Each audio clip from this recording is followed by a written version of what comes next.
The morning fog wrapped London in a soft gray blanket. John held his visitor's badge and entered the BBC radio building. "Welcome to the heart of British broadcasting," said a smiling guide. "Feels like stepping inside history," John said. The hallway walls were covered with old microphones and black and white photos. "That one," the guide pointed, "was used during World War II broadcasts." "Incredible," John whispered, voices that gave hope in dark times. They entered a soundproof studio with glowing red lights. A host was speaking into a microphone. "Good morning, Britain." The sound was calm, confident, and warm. "His voice feels like a friend," John said softly. "That's radio," the guide replied. "It speaks to your imagination." John watched the sound engineer adjust buttons on a large control panel. "So many dials," he said. "Looks like flying a spaceship." "In a way, it is," she smiled. "We travel through sound."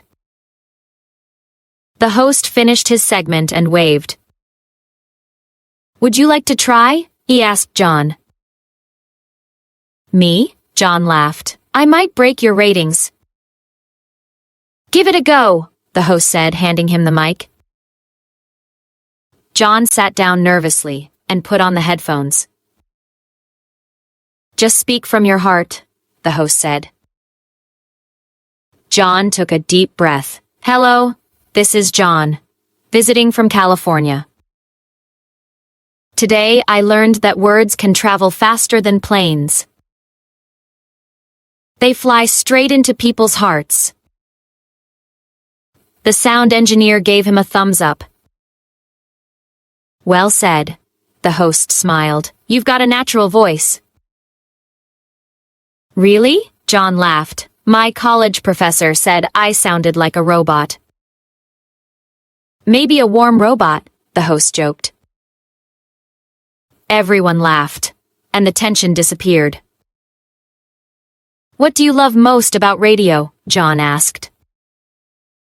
"The silence between words," the host said. "That's where listeners think." "I like that," John said. "Silence gives sound its shape." The guide led him to the archive room after the broadcast. Rows of tapes and digital files filled the space.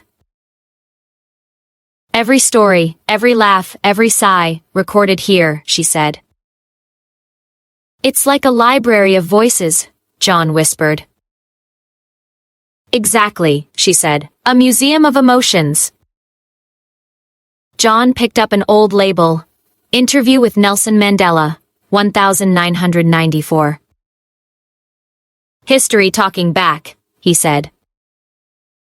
"That's the power of sound," she replied. "It never truly dies." They returned to the main studio for one last look. "You know," John said, "this feels more human than television." "Because it trusts imagination," the host said. "When you can't see, you listen deeper." "Maybe that's why God gave us 2 ears and 1 mouth," John joked. The host laughed. "To hear twice as much as we speak." The red light blinked again. Live broadcast time. "Come join us," the host said. "Just one line." John leaned toward the mic and said, "Wherever you are today, keep listening to hope." The sound engineer smiled and pressed stop. "Perfect," she said. "Short, simple, true." "That's the magic of radio," the host said. "It's about hearts, not headlines."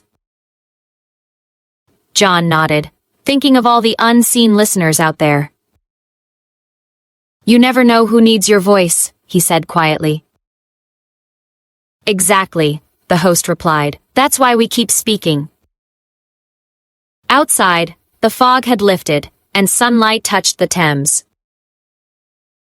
The city hummed softly, like a living broadcast.